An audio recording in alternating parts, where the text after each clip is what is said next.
I wouldn't say long in the making, but Nandini and I definitely felt that one of the contributions that the center can make is respond fairly quickly to topical issues that have both a local relevance in Quebec, in Canada, but also internationally. So we think of ourselves as mediating that interface, as it were, trying to bring international conversations to the domestic context and vice versa. And we think there's really a lot of room for both conceptual work, but also comparative work and work that's grounded in civil society initiatives, university governance, and broader social and political debates that are obviously very central to what's going on. And if nothing else, I think yesterday revealed what we both sensed was the paradox of academic freedom, that there's a lot of agreement on principle that this is very important and central to what we do as scholars and academics. But I think there's also a sense that when you push, there's also a fair bit of productive disagreement about its exact scope, what its implications are, who it's deployed for the benefit of, etc. And so, we really felt it felt at times as if we're kind of navigating a pretty fine line between a kind of full throttle defense of the principle that can be defensive and reflexive, and a kind of problematization of academic freedom, which I think is one of the things we're interested in, that sort of manages to mix that element of defending it when it needs to be defended and challenging it when it needs to be challenged, which is very tricky. And I think there was an interesting tension yesterday between academic freedom as an abstraction and then the urgency of concrete situations, right, and real decisions that have to be made in life context and with the lives and intellectual pursuits of people depending on these decisions. I'll leave it there. Really, just to say that today's panels move us to, well, certainly this panel in some ways moves us towards slightly more familiar territory, which is the territory of, I would say almost sort of good old-fashioned interference by states in academic freedom, which is an old story, but I think with a kind of late modern twist, right? So that it's not, some of it borrows from a classical populist authoritarian playbook, but some of the threats are more diffuse and thrive on various elements sort of picked up more or less randomly in social critique, in civil society protests, etc. So then this afternoon we'll look at the new threats, which is a bit of a catch-all category, but which we felt was really important because there's just no limits to the ways in which academic freedom can be challenged these days, and we really felt that it was important to move also beyond the sort of traditional state versus universities kind of format to look at the role of corporations, of cyberspace, of diasporas, of all kinds of new actors in these debates. So without more ado, it gives me great pleasure to introduce our chair, Professor Sejal Parmar of the Sheffield Law School, who is a fellow of the Center for Freedom of the Media at the University of Sheffield, has been involved for many years in work on freedom of the media and freedom of expression, and we're really delighted, Sejal, that you could be with us and that you can chair this panel. So thanks again. Thank you very much, Fred. It's a pleasure to be here, and especially at this conference, which is bringing together so many eminent scholars and voices in this area of academic freedom. It's my pleasure to be chairing this specific session, which brings together 4 of those scholars from 4 jurisdictions and a range of disciplinary backgrounds. And the aim of the panel is to identify and consider the significance of state interferences with academic freedom, specifically when they've emanated from authoritarian or populist governments. Over the past decade, threats to academic freedom and institutional autonomy, including student expression, have emerged in long-standing authoritarian contexts from Russia, Turkey, China, and Venezuela, and Iran and Egypt, but also, and increasingly, as Fred intimated in his introductions, increasingly through various legal and policy restrictions in traditional democracies, including the member states of the European Union, in Latin America, and in India. And there are serious and multiple negative effects. From a human rights perspective, and speaking as a human rights advocate and academic, the closing space for academic freedom, both because of state repression and the social harassment and pressure, which kind of goes hand in hand with it in many situations, and exacerbates the pressure on academic freedom, that all that can constitute a violation of numerous human rights, including freedom of opinion and expression, which is, as you heard, my interest, but also the rights to education, science, culture, association, conscience, belief, and due process. State-driven attacks on academic freedom have grave consequences for societies, regions, and our world. They chip away at social equality, corrode democracy, threaten sustainable development, and also undermine scientific understanding and progress, including and notably in connection with public health, as we've seen in recent times. This panel will address the question of how states led by authoritarian and populist governments, particularly those states with democratic traditions, have cracked down on academic freedom in recent times. More specifically, this panel will address such questions as, what are the sources, distinguishing characteristics and features of the authoritarian and populist clampdown on academic freedom? What kinds of tools are authoritarian governments using to constrain free thought, silence academic speech, and limit the freedom of educational institutions? How are authoritarian or populist governments justifying curbing academic freedom and institutional autonomy? What are the commonalities, divergences, distinctions between these approaches across states and across regions? And how have they evolved over time? And what have the responses been from others, other parts of government, opposition parties, legislatures, the courts, the media, and society at large?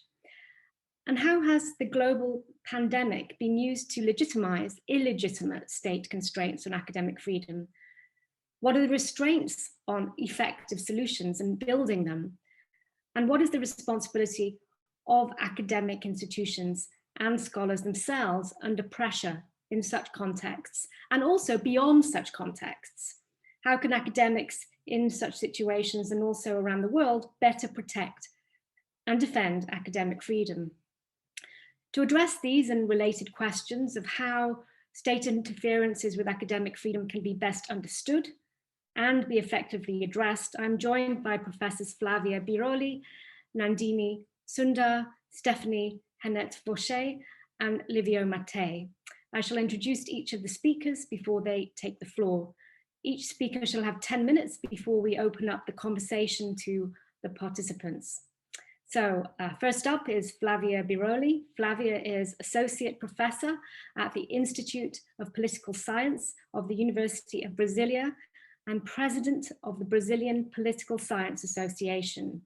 Flavia's presentation is entitled Defunding, Constraining and Reframing, the Strategies of the Far Right to Undermine Academic Freedom and Scientific Knowledge in Brazil. Flavia, the floor is yours.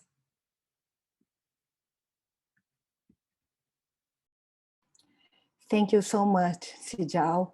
I'd like to start by thanking you very much for inviting me for this event. Thank you, Nandini and Frederick, Vishaka and Sharon for the careful organization. It's a pleasure for me. I will speak about the meaning of the closure of space for academic freedom in Brazil today, with the rise of authoritarian trends and far-right leaders and movements. Since the transition to democracy in Brazil in the 1980s, after 2 decades of military dictatorship and the adoption of a new constitution in 1988, Brazilian public system for scientific research expanded along with public universities, where most of the research takes place in the country. The new constitution guaranteed ample autonomy for universities, and 3 decades of democratic pluralism assured academic freedom and the consolidation of impersonal criteria for the evaluation of academic institutions and research. Between 2003 and 2014, the number of universities doubled, as did the number of students enrolled in undergraduate and graduate courses. The budget for science and technology, including scholarships and grants for academic research, increased more than 200%. New approaches to historic educational inequalities, such as quotas for Black, Indigenous, and poor students, made it possible for many to be the first in their families to reach college education. The recent crisis of democracy put an end to this process. It came hand in hand with an increase in political polarization. Anti-corruption legal operations undermined the strength of the main political parties and opened space for new right-wing and far-right movements and actors.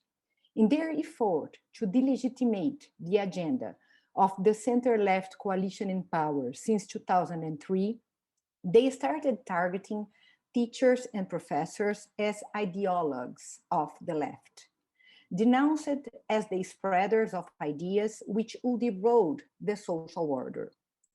Attempts to criminalize political demonstrations by students and professors started in 2016 and became more evident during the presidential electoral race of 2018, when university campuses were approached by policemen who collected banners and posters against the now president, Jair Bolsonaro. That's when we began to understand that repression could come in coordinated but decentralized ways. Once elected, Bolsonaro approached academic education in a way that combines neoliberalism, new conservatism, and authoritarianism.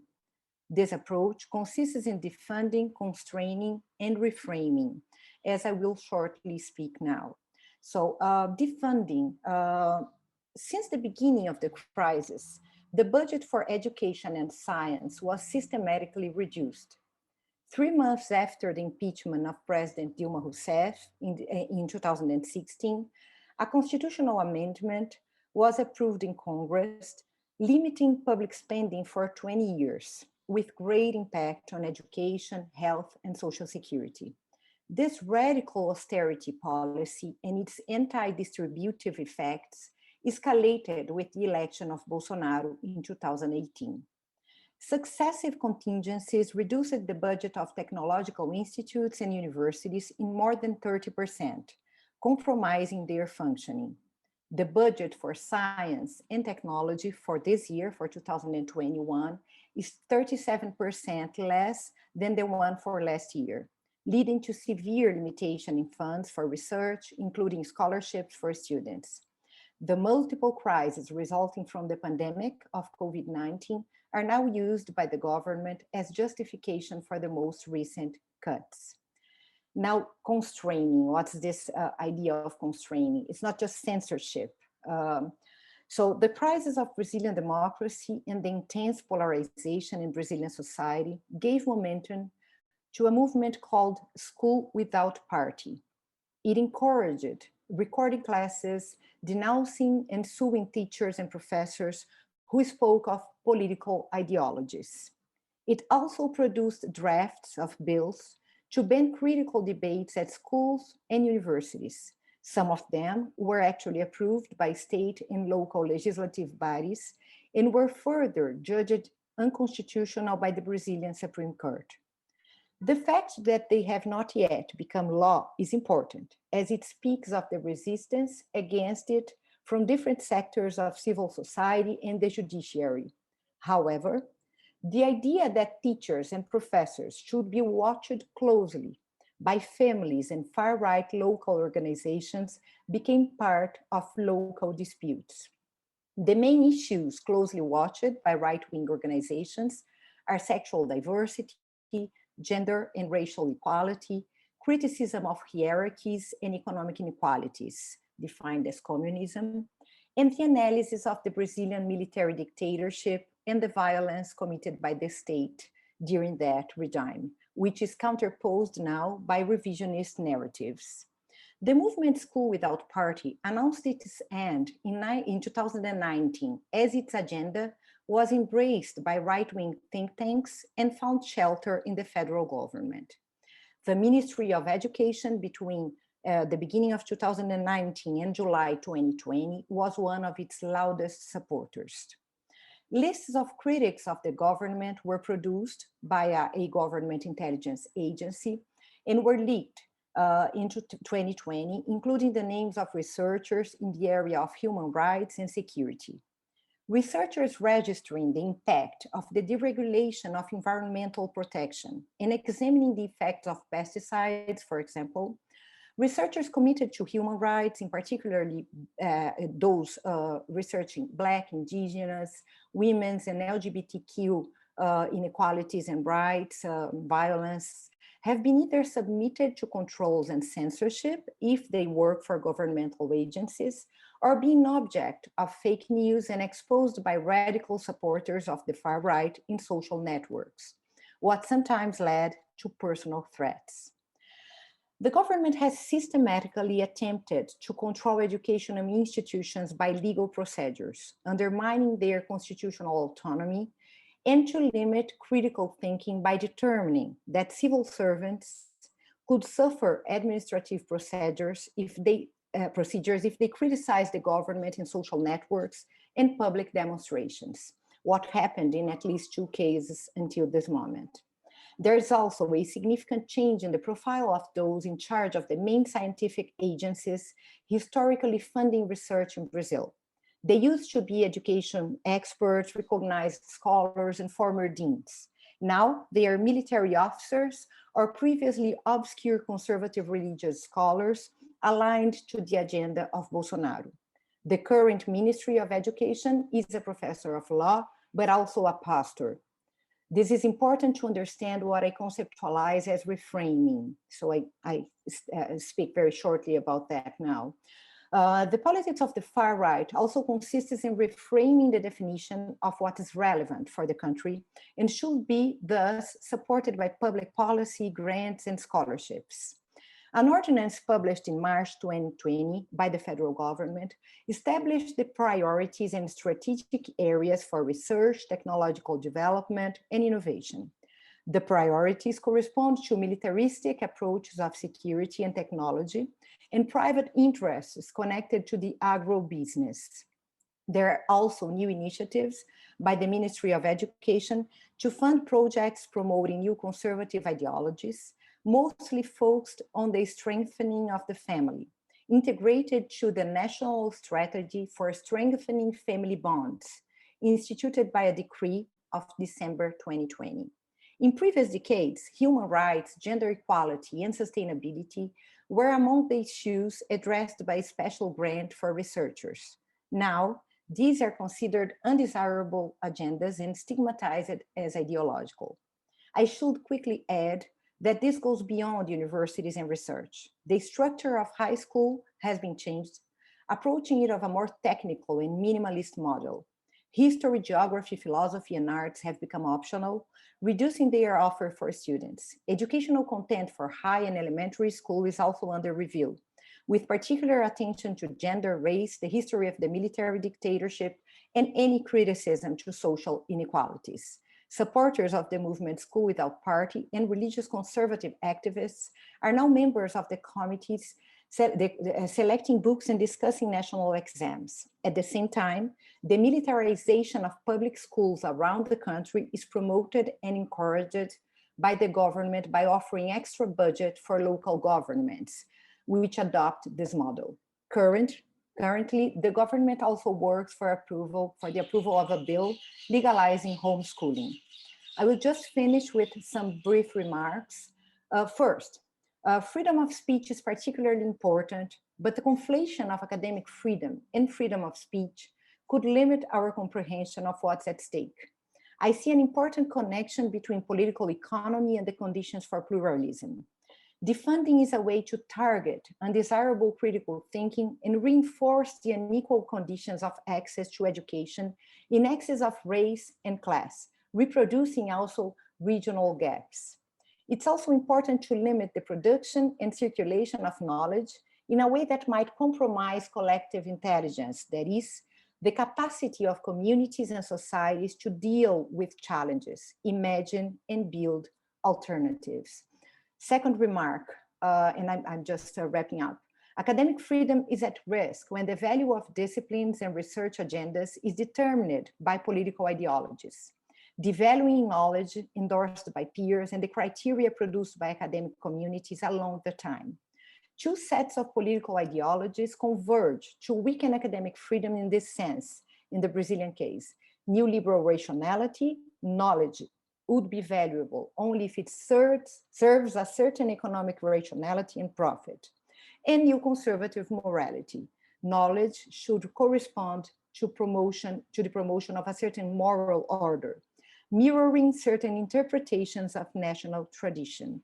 And just to finish, a third remark. Autocratic leaders and movements might resort to technical conceptions of knowledge as a way to delegitimate academic responsibility for social justice. The stigmatization of critical thinking and knowledge as ideology is tricky, as it refers to restrictive conceptions of science to denounce perspective. Somehow, they manage to justify ideological projects of their own as valuable knowledge by evoking traditional social order. We are not discussing competing ideologies, of course. However, we might need to develop reflections that could help us ground our defense of academic freedom in democratic pluralism and collective responsibility for human rights, establishing clear differences between knowledge committed to social justice and plurality and knowledge based on exclusionary and stigmatizing beliefs. Thank you very much. Thank you so much, Flavia, for that really fascinating, rich, very structured presentation, which highlights some very worrying and extremely recent trends in Brazil. But those trends certainly have echoes elsewhere in the world. But thank you very much for kicking us off in this session. Next up is Professor Nandini Sundar, who is Professor of Sociology at Delhi University. Nandini's presentation is entitled Diminishing Democracy and Deteriorating Academic Spaces. Nandini, the floor is yours. Thank you. Thank you, Frederick and Nandini, for inviting me, and Vishaka for all your wonderful arrangements. And it's really nice to be part of this conversation. And much of what Flavia just said about Brazil really resonated with what we've been experiencing in India since 2014, when we acquired an extremely right-wing, fascist, semi-fascist. The debate is still, out on how one might characterize this government.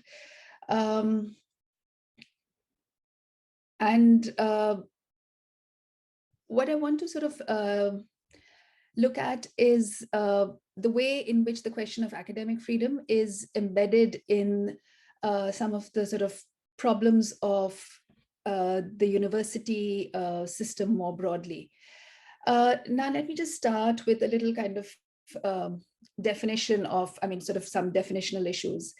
So I think there's a sort of broad consensus that academic freedom includes the freedom to research and teach within universities, so intramural freedom, freedom of academic and cultural expression and dissemination, which is both intramural and extramural, though the lines are increasingly blurred. For instance, if you think of the requirement that many academics, that in many places academics are required to have a social media presence to respond to the media as experts, the line between their academic expertise and their public presence and their extramural statements gets somewhat blurred. Similarly, when we rely so much for our teaching on online resources nowadays, including sort of student surveillance of what is being taught, as well as the kind of reliance that we, especially in the social sciences, have on films and other kinds of media in our teaching, again mean that the line gets somewhat blurred, because if you have a seminar in the university, which is, or a non-departmental event which addresses a contemporary issue, it contributes to our courses, but it's not clear whether it's a purely academic seminar or it's not an academic seminar. And this is especially a problem for the social sciences. And the third aspect of academic freedom, which is seen as necessary to underpin the other two aspects, is institutional autonomy. Now, most of the thinking and sort of discussion around academic freedom has focused on academic freedom and freedom of expression as a set of negative liberties. So academic freedom as a subset of freedom of expression insofar as it's protected by the same constitutional rights. And at the same time, it's not the same as freedom of expression in that assertions and engagements within the academy have to be validated by academic protocols. So peer review, creating safe spaces for having a continuing conversation within the classroom, all of those are ways in which academic freedom is different from just freedom of expression. But what I want to sort of emphasize is the need to think about academic freedom as also a form of positive liberty. If it's to be meaningful in any sense, it has to be more than just freedom of speech or extramural activity. It must also address the question of academic responsibility.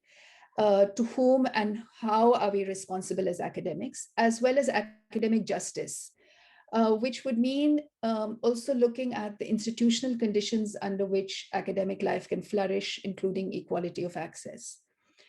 So academic life must offer the space of freedom within knowledge, the ability for individuals to grow into autonomous, self-reflective human beings. And it's this that really makes academic freedom worth defending, and not just the right to say what you want and teach what you want.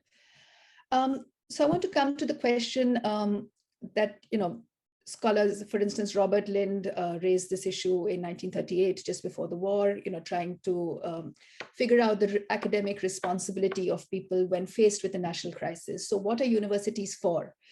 And if one looks at the context, especially of developing countries, universities have a somewhat different location within society from those in countries with more autonomous, well-funded Ivy League institutions. In part because our salaries are, the government is spending on our salaries and on our academic spaces, taking away from something else in order to actually kind of provide a sense of all these spaces being important for national growth, right? So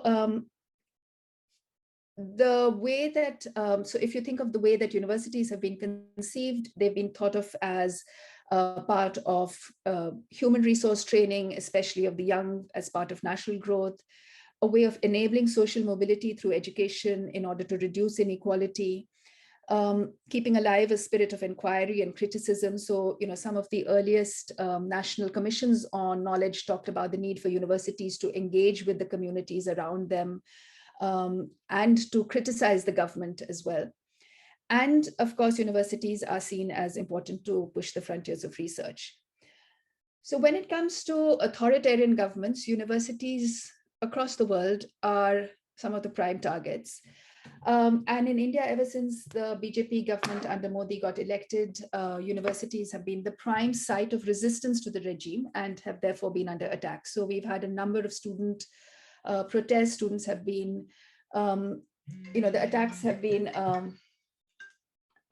both institutional, funding cuts, other kinds of restrictions on autonomy, legal, the criminalization of student protest, and physical. We've had vigilante attacks by the BJP student wing.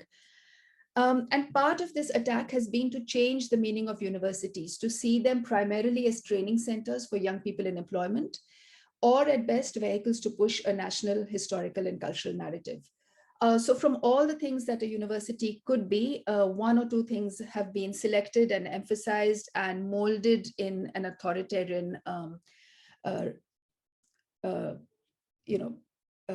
into the government's authoritarian kind of idea of what university education should be like. In other articles that I've written recently, and I think I also gave this talk at the Scholars at Risk seminar recently, there's quite a lot of similarity between counterinsurgency, and I've been working for many years on counterinsurgency among indigenous people, and the way that the government looks at universities. So on the one hand, there's so the five sort of elements of this counterinsurgency, as I identify them, are erasure, demonization, capture, surveillance, and depoliticization. So with erasure, what I mean is, the delegitimization of universities as intellectual spaces, the rise of alternative means of information which are promoted by the government, for instance, WhatsApp. So you constantly have people telling you, but I got this through WhatsApp, and so what does it matter what you teach in a university, because it's all left-wing crap that was inherited anyway. So there's a complete kind of delegitimization through social media. There's also the rise of global consultancies and private professional colleges, which sort of diminish the idea of a holistic university. Then there's the demonization of universities and students, murder, physical attacks, arrests. And today, this month is actually a year since many of our young students in Delhi, where I live and work, have been arrested for participating in protests against unconstitutional changes to the citizenship law. And it's interesting that the student wing of the ruling party, which has been very clearly and visibly involved in attacks on universities, is never, none of them are ever arrested, none of them are ever even questioned. And instead, students who have openly expressed their loyalty to the Constitution and to peace are being targeted. The third aspect is capture, which is sort of the institutional capture of faculty positions. Sejal, just tell me if I'm going over time. Yeah. Sure. It would be great if you could wrap up, say, in the next minute or so. I will, in the next minute or two. Surveillance, which is restrictions on what students can read. But what I really want to talk about, just sort of to end with, is the depoliticization and the need to locate all of this within the political economy of higher education. I have been creating kind of tables on which are really just the tip of the iceberg on seminars which have been banned, students who've been arrested, faculty who've been suspended. So I'm happy to provide a link to all of that if anyone's interested. But what enables all of this is a much more long-term problem, which is the way in which the university landscape in India has functioned. So although India has 993 universities, 39,000 colleges, Of these, 78% of the colleges are privately managed, while 394 universities and 60% of the colleges are located in rural areas.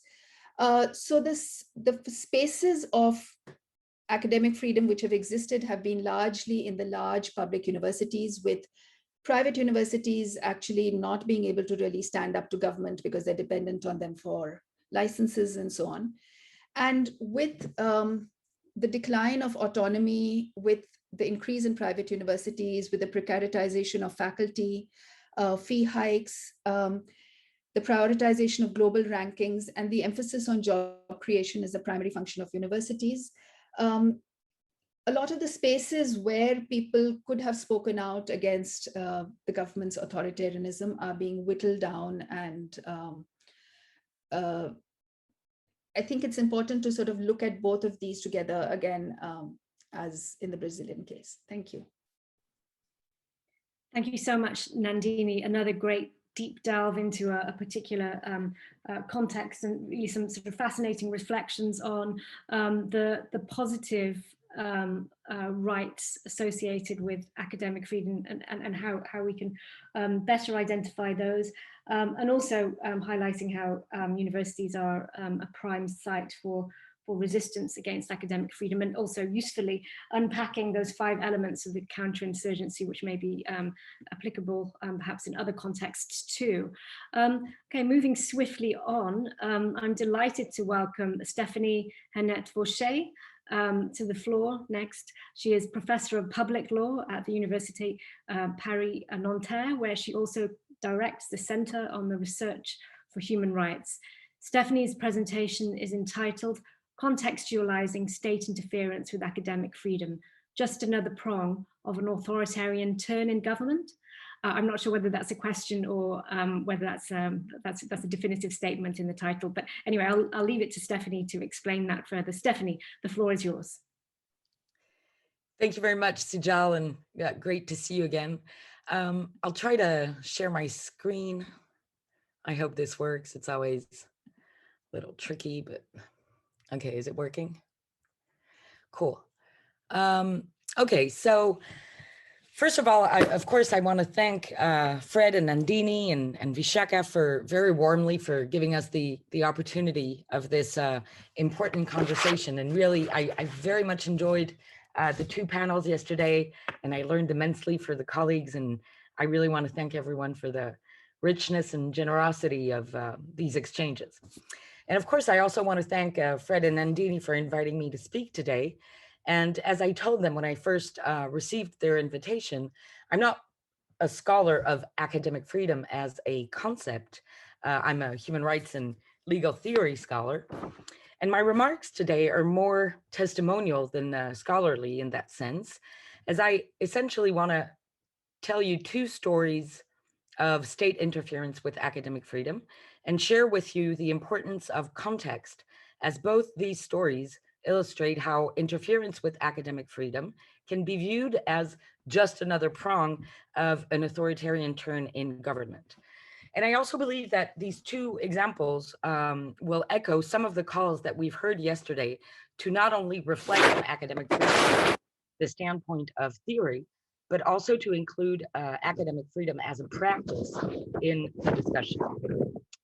So the 2 stories that I want to talk about are, one is very visible and the other one is invisible. And I'll try to share with you my opinion that the invisible interferences are as important, if not more, than the more visible attacks on academic freedom. So the first story is the very visible story. Maybe some of you have heard or read about the recent attacks launched by several government members against academia in France, who especially in the social sciences is said to mainstream culpable critiques of the Republican model. Okay, plenty of quotes here, right?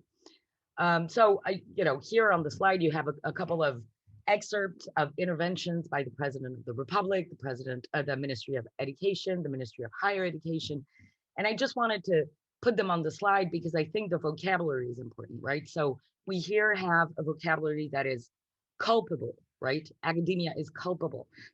Academia is in complicity with terrorism. And the umbrella catchword Islamo-leftism is said to be gangrening academia, right? So I just wanted to put that up to, draw your attention to the vocabulary.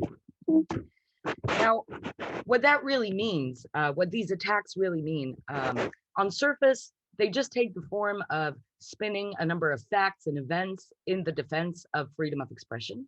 Okay, so here Islamo-leftism is used as an umbrella catchphrase that covers basically anything from gender studies to post-colonial studies to even the study of discrimination. And Islamo-leftism is described as prevalent in academia. Now, if some of you have had opportunities of collaborating with French higher education institutions, you are probably under the, in my view, correct impression that this, of course, is a distortion of reality. For I really don't think that neither gender studies nor post-colonial theory nor whatever is under that umbrella is dominant in French academia. And this discourse also presents Islamo-leftism as one of the reasons for which a number of conferences, performances, events on university campuses have triggered protest or even cancellations. And of course, as we've discussed yesterday, it's always possible in any setting to find examples of this sort of inside pressure that Sejal was referring to yesterday from students who want more inclusion, or even maybe students who have claims that lie at the opposite end of the political spectrum and who challenge a number of university events. But I also think that deeper down, besides those facts and events, this discourse over Islamo-leftism is really the expression of fear and indeed fragility towards the critical bite of social sciences as they analyze and study the French Republican model, right? So it's really something that is specifically targeted against social sciences and against their interest in the critical analysis of Republican values. And what I want to say is that these attacks on academic freedom appear to me to be just the latest form taken by anxieties over the Republican model that have been coalescing for some time around the issue of religious pluralism. However, there is also another element of deeper context that I want to flag out, because as you may know, since the attacks in Paris of November 2015, we have been living a little more than half the time under a particular legal regime called the state of emergency. And I think that the recurring recourse to various forms of state of emergency has generated a sort of permanent state of tension that has only favored the sort of morphing of tangible concerns over security, right? So the first state of emergency in 2015 after terrorist attack has progressively moved on to general concerns over symbolic security, right? And so I think this a transformation of the mode of government and the permanency of state of emergency is a very important element of context to throw in when we try to reflect over these attacks on academic freedoms. And I just wanted to insist that since 2015, so since, we've been under a state of emergency for 2 years until 2017, and now once again, since March 2020, a sanitary state of emergency. And it's no coincidence that we've had multiple legislative initiatives that have restricted a number of human rights. We can go back to that in the Q&A, but notably, last December, a very important legislative act on higher education was passed, and its content is very illustrative of many of the things that we've been discussing yesterday and today. So this act has pushed further the neoliberal agenda for higher education, so increased precariousness on faculty positions, challenges to peer oversight of careers, restructuration of research funding, etc. And remarkably, during the parliamentary debate, an amendment was passed and then eventually withdrawn, but that subjected academic freedom to the respect of Republican values. And there's also another amendment that was passed that criminalized on-campus presence of non-student political activists. And this was voted by Parliament, and it was only later struck down by the Constitutional Council. So this is my first story. Now, let me move to my second story, the more invisible story. And it's really a personal account, right? I just want to, it starts with one important factor, which is that in France, there was no exhaustive database of all court decisions. So when the first state of emergency between 2015 and 2017 was in place, I, together with other colleagues, we wanted to analyze all the court decisions about state of emergency measures in order to assess the full extent and impact of the state of emergency on fundamental rights. And in order to do so, we had to request access to the internal database of the French administrative court system. So access was granted, and we gathered and analyzed 700 decisions, whatever. And as this was a topic of great political salience, we were in contact with a number of journalists, and there's a number of papers that were published in the press after we had our preliminary results. And the Council of State was extremely unhappy with these newspaper articles because they echoed some of the findings of our research that in particular focused on the relatively low standards of judicial review that were being applied vis-a-vis state of emergency measures. And so the Council of State, the highest administrative court, contacted me and said I was in violation with one of the provisions of the agreement granting me access to the internal database. And this provision, they said, created an obligation for me to communicate the final research report to them. I answered that the final research report was not ready because these were just preliminary results. But you know, it was a very unpleasant and somewhat lengthy situation of tension. Now, a couple of months later, in another research project on courts and religion, another group of colleagues and I had to request another agreement for access to the same database. And the initial answer was that it was impossible because the convention between the researcher and the database was being redrafted. Now, of course, I think the two events are absolutely correlated. And so we had to delay the project until we were offered renewed conditions under a new convention, of which I have put some of the provisions.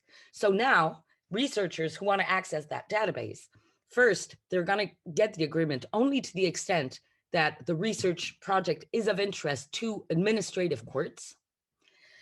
It also says that the researcher pledges to only use access data for the purposes of the research project. It also says that researchers need to warn the Council of State with 15 days hindsight before we communicate or disseminate any kind of result of the research. And the final provision says that the Council of State retains the possibility to terminate the access in the convention at any time if researchers are in violation with these provisions, okay? So that's my second story, right? Much less visible. So, of course, a few words on that second story. There's a number of problems here, right? So the sole fact that we need to have a convention to access courts as legal scholars is just bewildering because, of course, it puts the researcher in a position to ask, in an inferior position. Then, of course, the content of the convention, especially the new content, is highly problematic, as I'm sure you can see. And I also think that this expresses something that is not a political attack on academic freedom, but a structural interference with academic freedom, to the extent that it really illustrates the fact that there is no culture of critique by some of the most central institutions. I mean, we're talking about the Supreme Administrative Court here. And this is just illustrated by something that was just published in the press a couple of weeks ago. The Council of State has been under a lot of academic critique for being much too lenient towards the measures taken by the government in the face of COVID. And the president of the judicial formation of the Conseil d'État said in the national press that all these critiques were just partisan, right? Which is, as we've discussed yesterday, and again today, a very classical move for disqualifying research. So, a couple of words to end here. Yesterday, Jacob Liviu was saying that attacks on academic freedom are an early sign that things are moving from tolerable to bad or worse.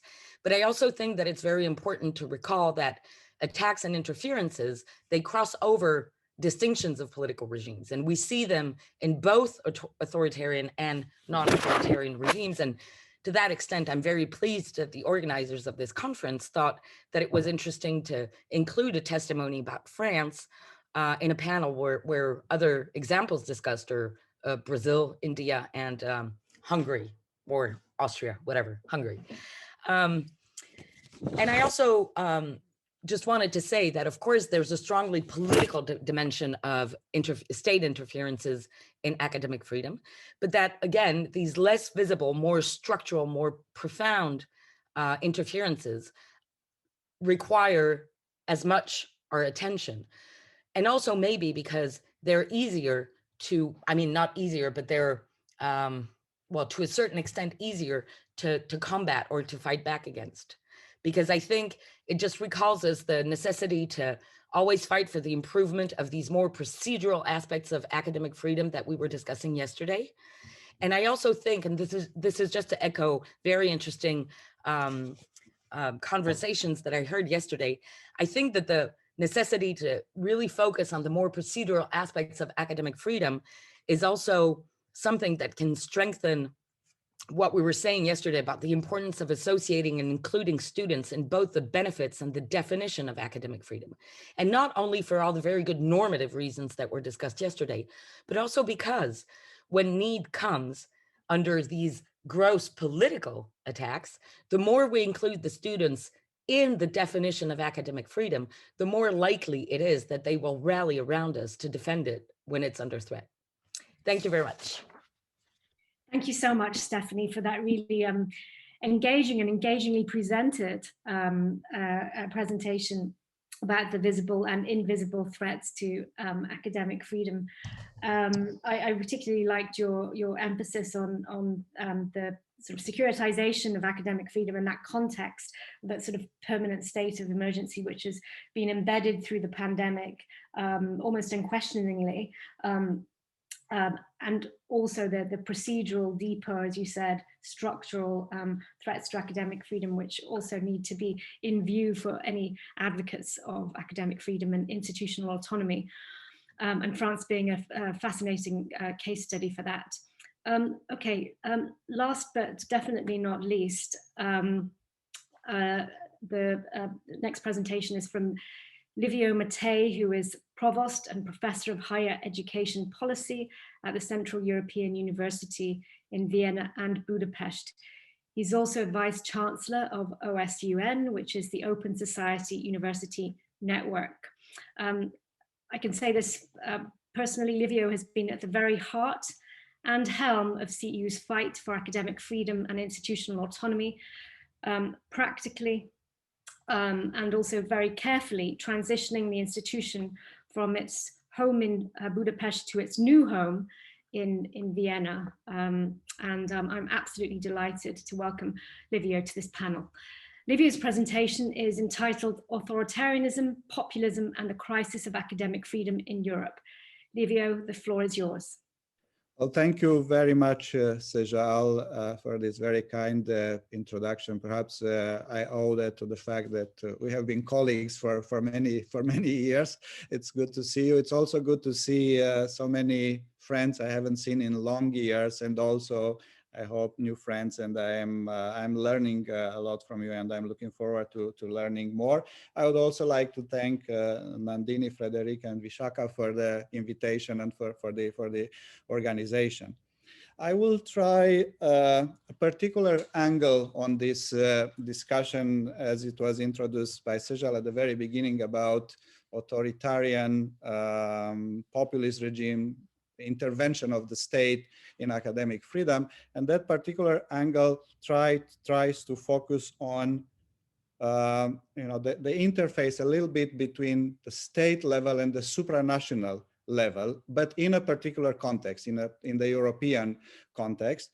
And, I will be talking about the crisis of academic freedom in Europe. I have written about it. I'm not sure anybody else is talking really openly about a crisis of academic freedom in Europe. And if I am the only one, that's a really bad sign, because, when you are alone claiming something, you have good chances of being wrong.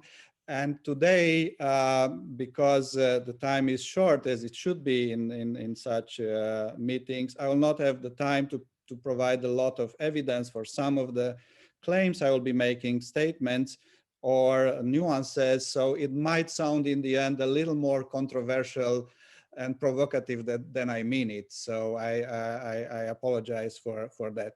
So I will be talking about why I believe it is pertinent to talk about the crisis of academic freedom in Europe and what is the nature of this crisis. I will not have time to talk about sources of the crisis or solutions to the crisis, although some are being worked out. But I will talk a little bit about why is this crisis European? Why not talk about national problems here and there in Europe? And also, why is this not a global phenomenon? So why, what justifies talking about a European crisis of academic freedom? And in this context, I will share a few thoughts about how authoritarianism and populism come into this frame, into this picture. So you all know, and it was mentioned today, we can have a long list of visible and less visible, as Stéphanie just said,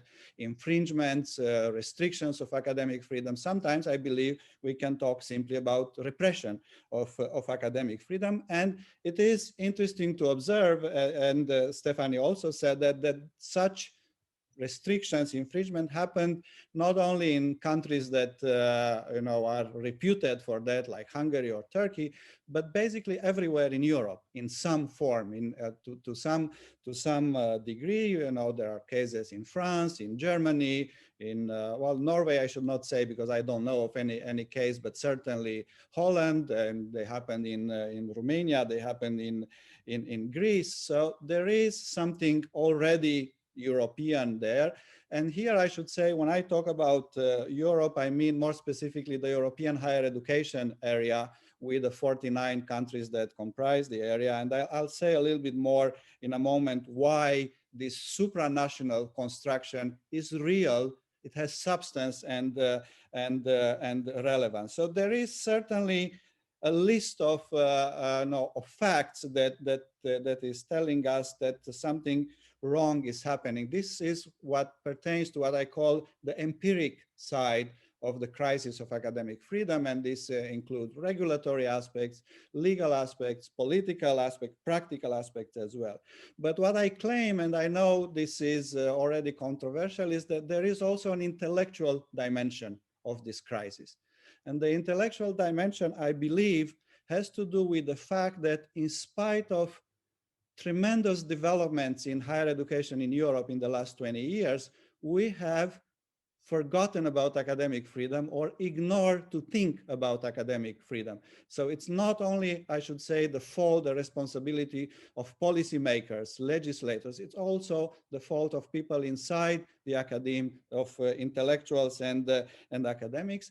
And as a consequence, at present, although we have a construction that is formidable in some way, which is called the European higher education area, with a real substance, we don't have, as part of this construction, a shared reference for academic freedom, one that is up to date, and one that is also adapted for this supranational construction. So, when I say that, I don't mean that there are no references for academic freedom.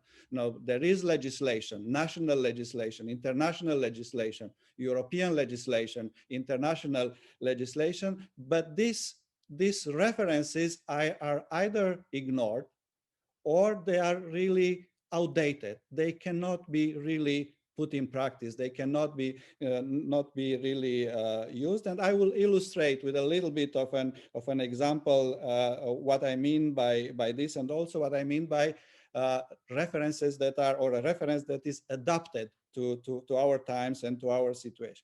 When I talk about reference, and for lack of a better word, I don't mean a definition necessarily. I mean a conceptual and intellectual reference, which can then be made part of regulations, can then be made part of legislation. But I'm not talking about a simple new definition that would be needed or about specific new legislation. And I promise to give one example, and I will give only one example, and I am aware of the value of examples in general, not to mention only one example. You will all know that my university was forced to move out of Hungary following the adoption of a new higher education law in Hungary in 2017, which is being dubbed Lex CEU. That is actually the Hungarian higher education law, but because of these modifications concern very directly CEU and make it impossible for us to continue in Hungary, it is called Lex CEU.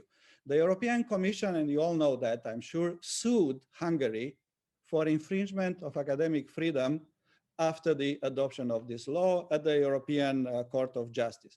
The Hungarian government first reacted saying, you, the Commission, have no standing because there is no European legislation against which to hold us accountable. It's all a matter of national control. And we have our own constitution, our laws. I mean, they forgot to say that they have taken out of the Hungarian constitution academic freedom already in 2010, but they made this case. And they said this is not a case of academic freedom anyway. At first, the Commission reacted saying, oh, you might be right. But there is still a case that can be made for the protection of the right of establishment and delivery of commercial services. So the case almost became one not of academic freedom, but a case of delivery of commercial services under GATT. But I should say the judge, the court and the judge took up the case, and the verdict that was issued in 2020 make a case of infringement of academic freedom, going back to the European Charter of Fundamental Rights, but also kept the case about commercial services. So I think this is a remarkable milestone in the intellectual before legal evolution of the understanding of academic freedom and defense of academic freedom, because it created a precedent. Academic freedom can be defended, protected in Europe based on European legislation adopted on the occasion of the adoption of GATT as part of the European legislation. So academic freedom can be protected on grounds of protection of the right of establishment, of delivery of commercial services. So it's a very interesting understanding of academic freedom. I should say Hungarians changed the law as a consequence and made it even more restrictive just weeks ago. But this is not my argument. My argument is that we really lack a European reference that is workable, that is adapted to the European higher education area, to our times in other way. I can mention other examples about how the understanding of academic freedom is muddied, sometimes purposefully, as Minister Frédérique Vidal did in France recently, when she asked for a piece of research on the alleged Islamo-Gauchism of French universities, but in many other ways. Now, let me just say a few words about the European higher education area. Does it matter, actually? Is it not, at the end of the day, a matter of national regulations, practices, legislation? And my answer to that will be no. So this European higher education area is a very strange sui generis construction, but it has substance because there are common values, agreed upon values, there are principles, there are rules. There are formal rules, there are common regulations, and there are common institutions. We have in Europe the standards and guidelines for quality assurance, which are used everywhere. We have a common framework for qualifications in higher education, which applies to all 49 countries, some more seriously than others, which means that we have common definitions of a degree. What is a degree? In Europe has a common definition. What is a PhD? What is a doctorate? And by the way, it's different from what we know in other parts of the world. We have the European Register of Quality Assurance Agencies, which is a very powerful institution. So it is the case that there are regulations. We have a common definition of credits. which had a huge impact on the design and delivery of curricula in Europe. We even have a European model of university autonomy, which is understood as a set of freedoms of the institution, not of the individuals, be them academic students or staff in the university. But we don't have anything similar for academic freedom, a common reference, a shared reference, and up-to-date reference for academic freedom. And I believe this is a great part, a very important part of the crisis of academic freedom in Europe.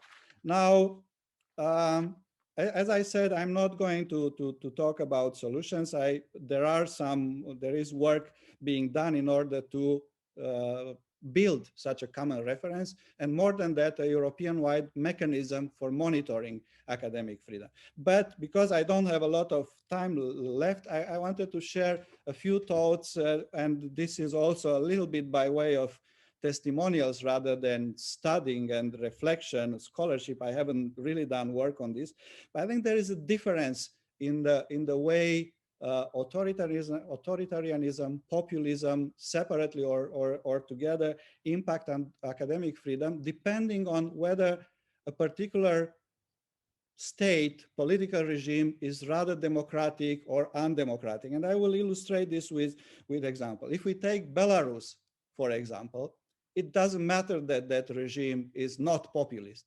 It's authoritarian, it's dictatorial. You know, the academic freedom is very severely restricted. In other countries, which are both authoritarian and populist, like Turkey or Hungary, populism does play a role, but it does play a role because those political forces which are populist control the regime, basically. So they control the judiciary, they control the media. There's no freedom of media in Hungary. They control the universities. And inspired in part by a populist ideology, they will design a certain national higher education system. And it is very interesting. They don't try to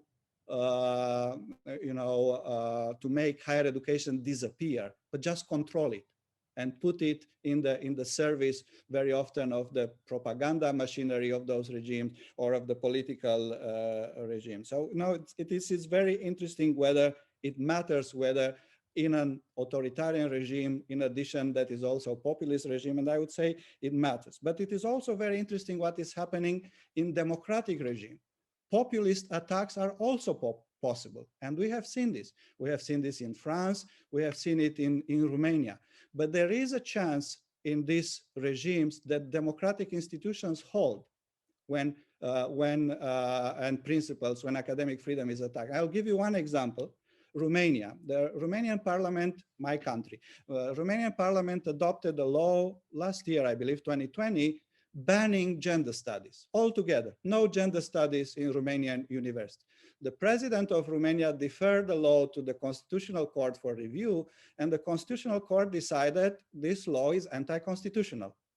So the parliament could have still passed the law, but they decided not to. And gender studies remain possible. They can be accredited. You know, programs in gender studies can be accredited. So I think this is a case where checks and balances in the democratic regime work and can protect academic freedom. Perhaps I think this is something a little bit similar in France with a recent scandal, you know, the attempt to ban post-colonial studies, or all the discussion about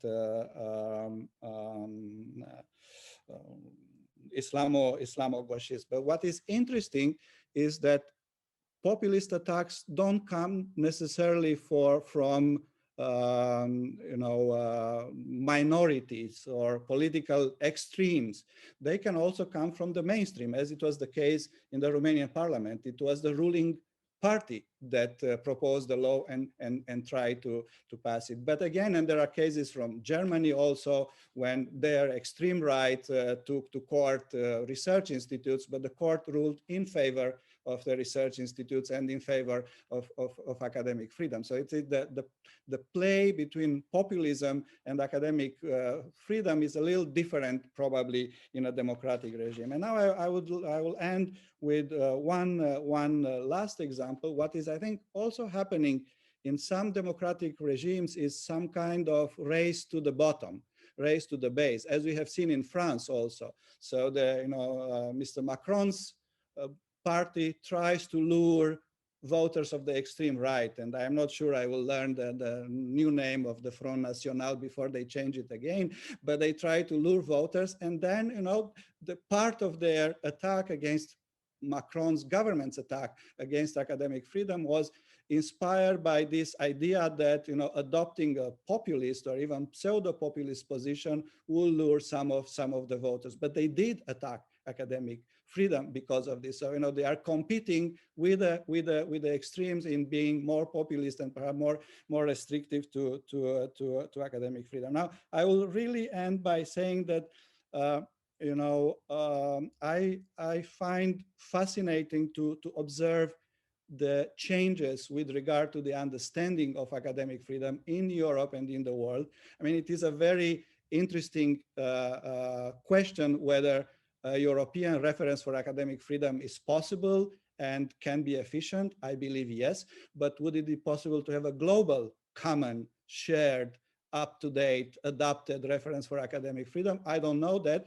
We at CEU created recently with Osun support an observatory on academic freedom where we try to identify, interpret, understand not that much infringements of academic freedom, the empiric part of this, but conceptual and intellectual changes that happen around the world. And we will try to publish a first report later this year in the fall about some of the most important such evolutions that happened during the last 2 years globally. Thank you very much. Thank you very much, Liviu. Thanks for reflecting on the distinctiveness of academic freedom in Europe, identifying what you see as a crisis in Europe and how an absence of a clear definition or a common definition about academic freedom can contribute to that sense of crisis. Also taking us through your views on this interplay between populism, authoritarianism, and academic freedom, as well as those final thoughts on this race to the bottom or repression by imitation, if you like. We still have about 24 minutes before the end of the session, so there's plenty of time for comments and questions. I'd be very grateful if you would indicate your desire to ask a question or give a comment by just raising your hand using the function in Zoom.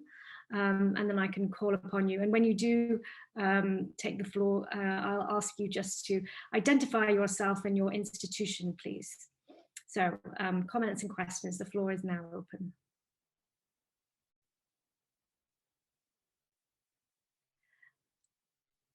Okay, so we have a first intervention from the floor from Frederick McGray. Frederick. Hi, so thanks a lot to all the presenters, and just to give a bit of time for everyone to come up with more questions, I'm sure.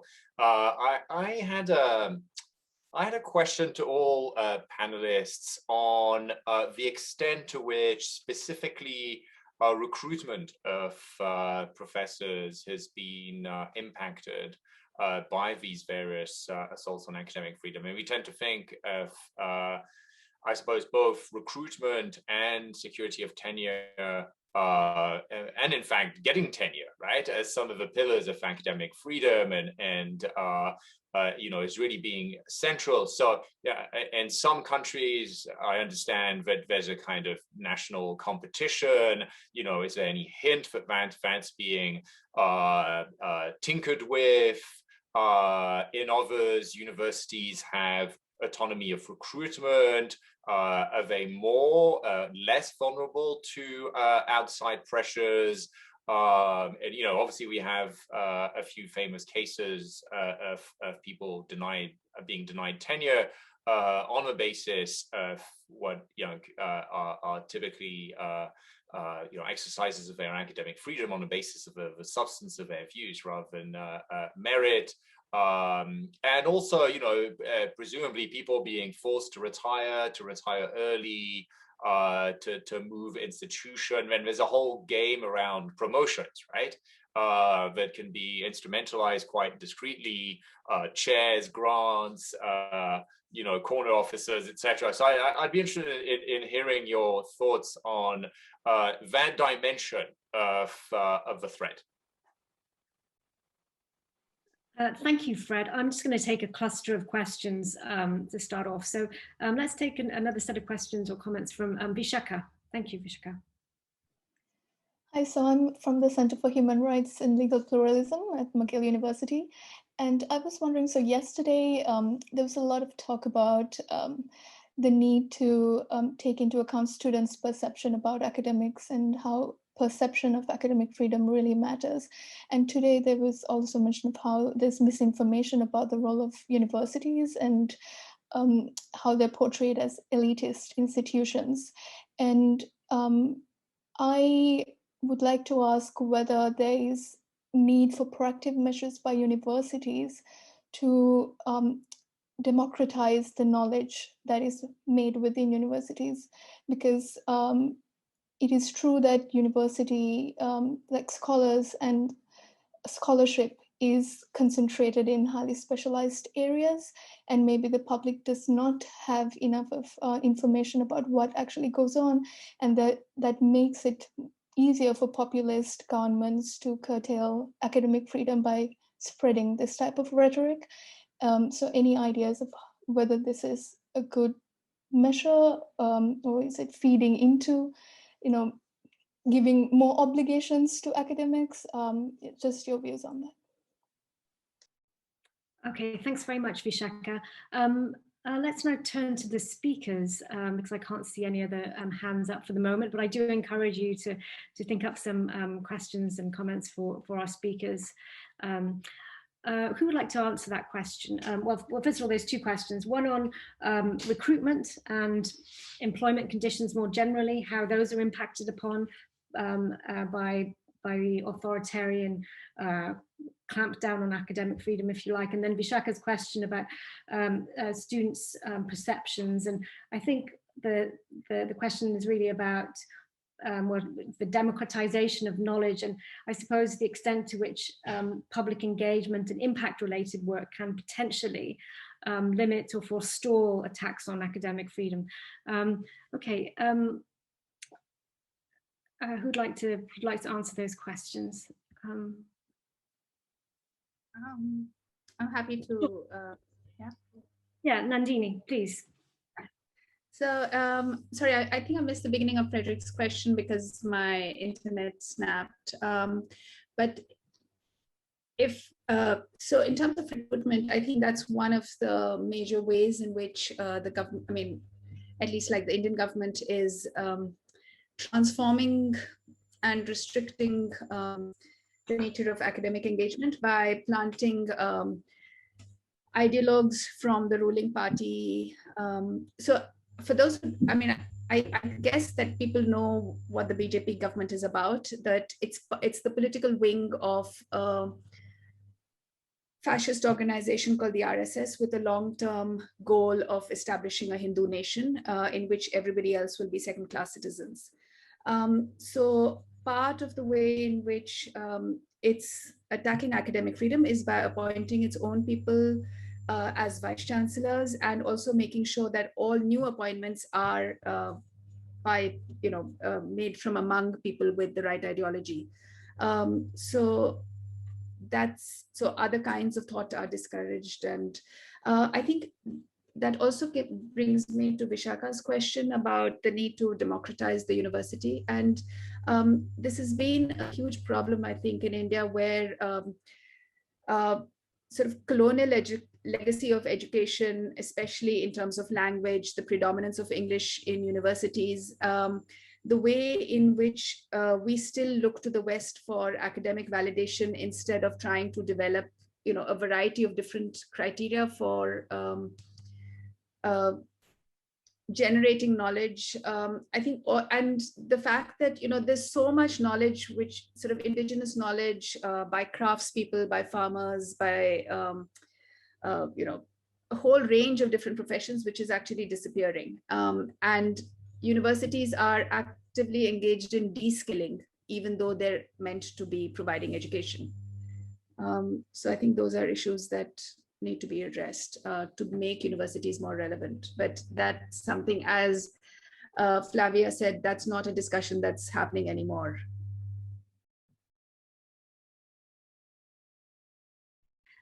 Thank you, Nandini. Liviu, please. I will start with the second question, and I think the theme of students' perception of academic freedom, of student understanding of academic freedom, is a fascinating one, and would deserve certainly a separate discussion. I will, just to keep it short, I will turn it into a different question. Do students care about academic freedom, as a matter of fact? And I can mention two examples from different contexts. When the CEU affair started, you will remember there were huge demonstrations in support of CEU, sometimes with 180,000 people, and most of this in one demonstration. And these were mainly students, not our students, because we only have 1,500 altogether, so it couldn't have been our own students. And these students did talk about those who protested the measures of the government, the law, did talk about academic freedom. But by academic freedom, they mainly meant democracy and the right to education. So their concern for academic freedom and support for academic freedom was mainly understood or translated or whatever formulated in terms of democracy and the right to education. It was nothing of the sort we are discussing here. The second example is from Myanmar, which is a terrible situation now. Before the junta took over again earlier this year, and you might remember there were huge student demonstrations under Suu Kyi just a few years ago. And some of the students were sent to prison, and they were demonstrating, protesting, fighting specifically for academic freedom, for the academic freedom of their professors. They wanted academic freedom to be included explicitly in the charters of Burmese universities that were being discussed at that time. They were never adopted as a matter of fact. And now, talking about academic freedom in Burma sounds like a luxury when, saving the lives of people in schools and universities it's the real issue. But they did care as well. So, I'm sure there will be differences in different types of regimes and situations, but there are certainly cases where students care about academic freedom for a variety of reasons. Now, to Frederick's question about recruitment and retention and promotion, again, a very interesting development. So, as I'm sure you all know, traditionally in Europe, continental Europe in particular, academics, faculty members were public servants.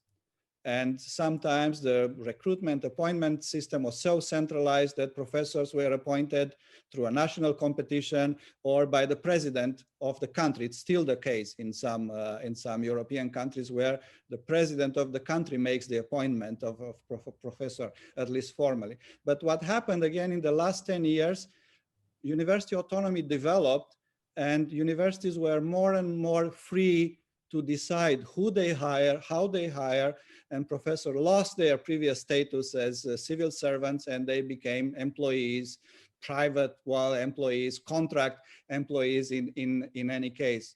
Does that mean more academic freedom or less academic freedom? It certainly meant more freedom for the universities, for the rectors, for the nasty provosts like me. But that is an entire discussion. What did they do to the individual freedom of the academics? Now, what is happening is that this development is reversing. In authoritarian regimes, universities are losing even that freedom to decide who they hire, how they hire, and how they promote. There are other very interesting developments. If we talk about the European higher education area, mobility increased And that added to academic freedom. So, if I have an ERC grant, a European Research Council grant, I can decide where I go. I had a negotiation recently with one of our colleagues who said, well, if you want me to stay, you hire my research partners, 3 of them, and give them the professor title. Otherwise, I don't come. And and she did leave in the end, went somewhere. So that is a lot of freedom that was never before. There is a European pension fund for researchers, which means a lot in terms of mobility and freedom to move. But these are, just hints about what is happening. There is a lot more going on. Okay, thanks very much. Flavia. Thanks, Sejal. Thanks, Vishaka and Frederick, for the questions. So first, it's important in Brazil as well that universities are autonomous. They have autonomy to decide who they hire, and even to decide the specific themes, issues for the processes of hiring some professor or researcher. So what the government tried to do was to interfere by suspending recruitment, basing the suspension in economic contingencies.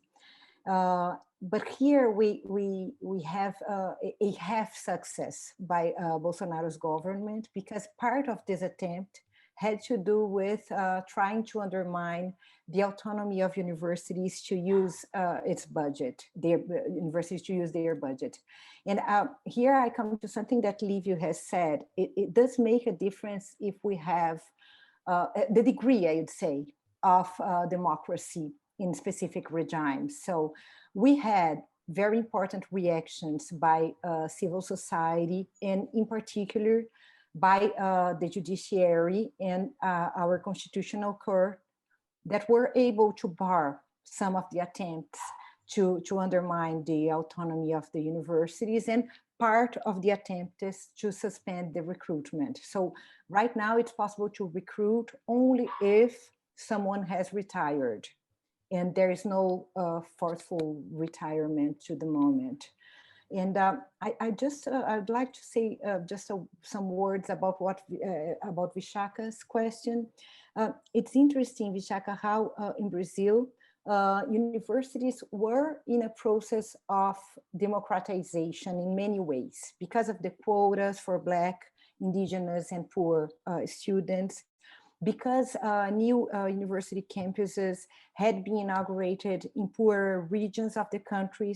And this is very important because this meant, especially when we have graduation courses, that we have local training of researchers more connected to local issues. And in a huge and so unequal country such as Brazil, this is very important. So the far right now, far right think tanks and the government, they use both the idea that public universities in Brazil are spaces for elites, so they shouldn't be kept as such by public resources, and the idea that public universities go beyond their roles. As Nandini said, they try to redefine the role of universities as a more technical, pragmatic role, and denounce any attempt to, for example, engage in local issues, local challenges of communities. So it's interesting because it is a problem that they are supposedly elite spaces, but it's also a problem if they assume a social role and engage with local communities. So it's tricky in many ways. And I think that's why I ended by saying that I do think that we need a better definition of engaged, responsible academic work and academic freedom in countries such as Brazil, so that we can counterpose this kind of sometimes very false sayings about what is the university and what professors, researchers, students do. Thank you. Thank you, Flavia. Stephanie, the floor is yours. Yeah, thank you. Yeah, I just also, well, thanks for the questions. And I just wanted to chip in. So to Fred's question, well, I think of course it's very difficult to really assess exactly what impact all of this is having on recruitment, or the meaning of university. I would just say that at this stage, the forms of state interference with academic freedom that I tried to discuss have two opposite effects, because on the one hand, it really sort of reinforces cohesiveness within academia that feels under threat and therefore really wants to resist. And there's more conversation going on in my view today than there was 15 years ago about the extent to which academia can be or provide sort of safe harbor for a number of ideas that are more provocative or whatever to the social and political order.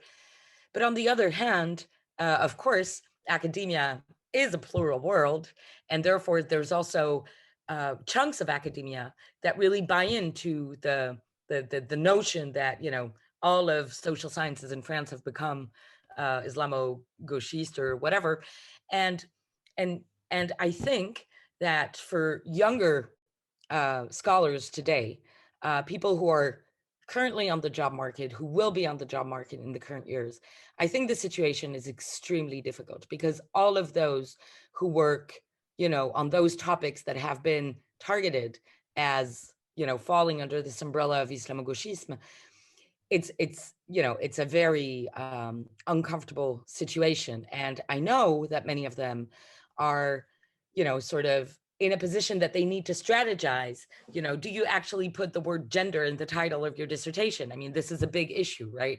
So it really creates a climate that is, not positive, of course. And again, this needs to be contextualized in, and I think Flavia was calling our attention to that earlier, to the more structural element of defunding of public higher education. Like in France as well, over the past 15 years, the number of faculty position has just been going down and down and down and down, which of course is opposite from the number of students that is going up and up and up. And this makes it even more difficult to assume risky research topics and identities in a context where competition for posts is only getting harder and harder. Thanks very much, Stephanie. I don't see any hands up at the moment, but if you have a quick and burning question that you'd like to ask, please raise your hand now. In the meantime, I'm going to use my position as chair to have a kind of a rapid fire round for our 4 speakers. All of you have focused on the phenomenon of academic freedom and how state interference has exacerbated the space for academic freedom. And Liviu was very specific about not addressing the solutions. I know that the next panel after this one does look at threats and responses, and is, I think, chaired by Rob Quinn, whose organization, Scholars at Risk, puts together this Free to Think report on an annual basis, which includes a call to action. Last year at the General Assembly, the former UN Special Rapporteur on Freedom of Expression also presented a comprehensive report on freedom of expression and academic freedom. He didn't present it, it was written by him. His successor, Irene Khan, presented it. And those 2 texts, I think, in the last year do provide a series of recommendations as to how to shore up academic freedom and also institutional autonomy. What do you think? What would be your key recommendation of how to strengthen academic freedom in the context that you spoke about? So Europe, France, Brazil, and India, and also maybe more internationally, but what is your key recommendation from a kind of practitioner perspective beyond your scholarly roles? So let's just kind of go by the order of speakers. So first, Nandini, what was your recommendation in the Indian context? To get rid of this government. That's the first step to actually even begin to talk about these issues. Okay, great. Thanks very much. Flavia, what's your key recommendation in the Brazilian context? Nandini's recommendation is also very important in the Brazilian case, because we are really afraid that a second term of Bolsonaro could bring renewed attempts to control university. But I should also say that one thing that we found out with the crisis is that the autonomy of the universities, which is guaranteed by the Constitution, is not clear enough. It's not. It would need to be more detailed. What does that mean? What does it mean to be autonomous institutions? And I think we really need to focus on how institutions can be autonomous, because this enables them to protect individuals as well. Thanks. Great, thank you. Stephanie.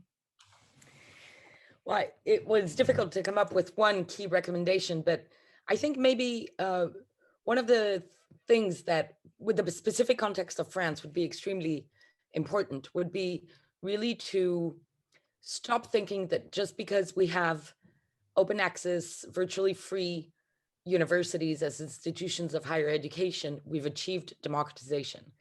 And this actually goes back to Vishaka's earlier point as well on democratization of knowledge. But I think that one thing that the French institutional structure of higher education is really not good at the moment is really including students, not only in the sort of, you know, boring bureaucratic aspect of institutionalization of higher education, but really on what Vishaka was calling upon, democratization of knowledge, and things that were discussed yesterday also that I think are extremely important. Try to create a conversation where academic freedom is also for students, is not just a privilege of those tenured, but also matters to the students that are being trained at the university. And I was really struck by what Liviu just said about, you know, some of the demonstrations protesting against the attacks that CU was under, being really in the name of anything but academic freedom, democracy, rule of law, blah, blah, blah.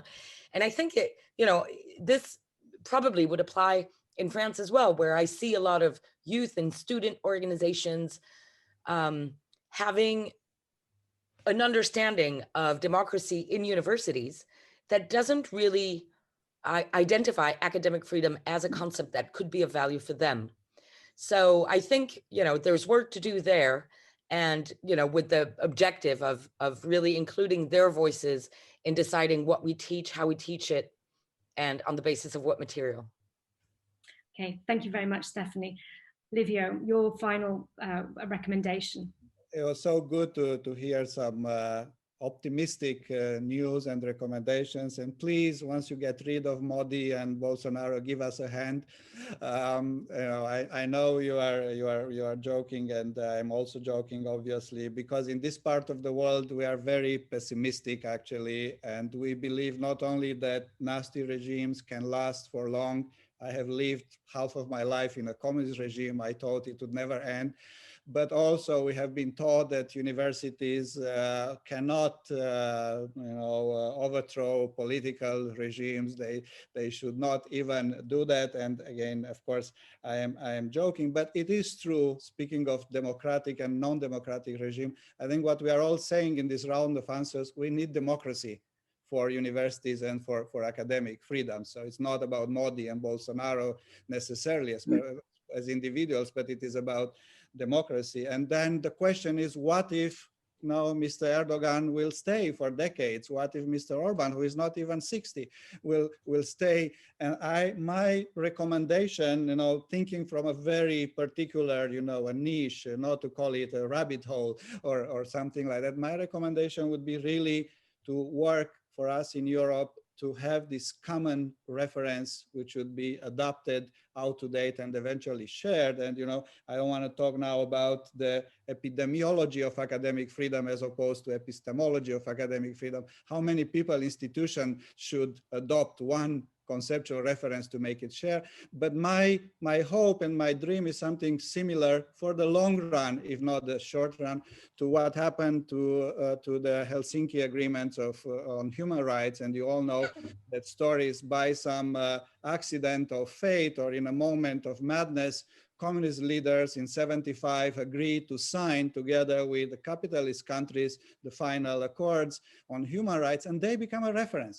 They become a reference in the East and in the West, and communist dissidents or anti-communist dissidents would tell their governments and the press of the world, these guys have signed these agreements. This is what human rights mean. This is what the respect of human rights mean. And, you know, over the years, not even too long, that contributed to no less than the fall of the communist regime. So it might be that this comparison is too far stretched, but I think a common reference can serve a similar purpose in Europe for the case of academic freedom. Again, that is not needed where things are reasonably well, perhaps. Even then, I would think it is needed, but in the long run for this authoritarian regime.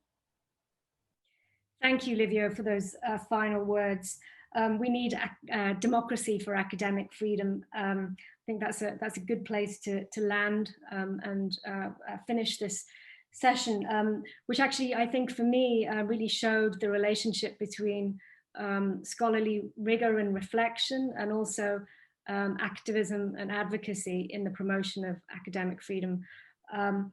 My thanks to the organizers, to Vishaka, to Nandini, and to Frederick, the participants of this panel, and most of all to our speakers, to Nandini Sundar, to Flavia Biroli, to Stéphanie Hennette-Vauchez, and to Liviu Matei.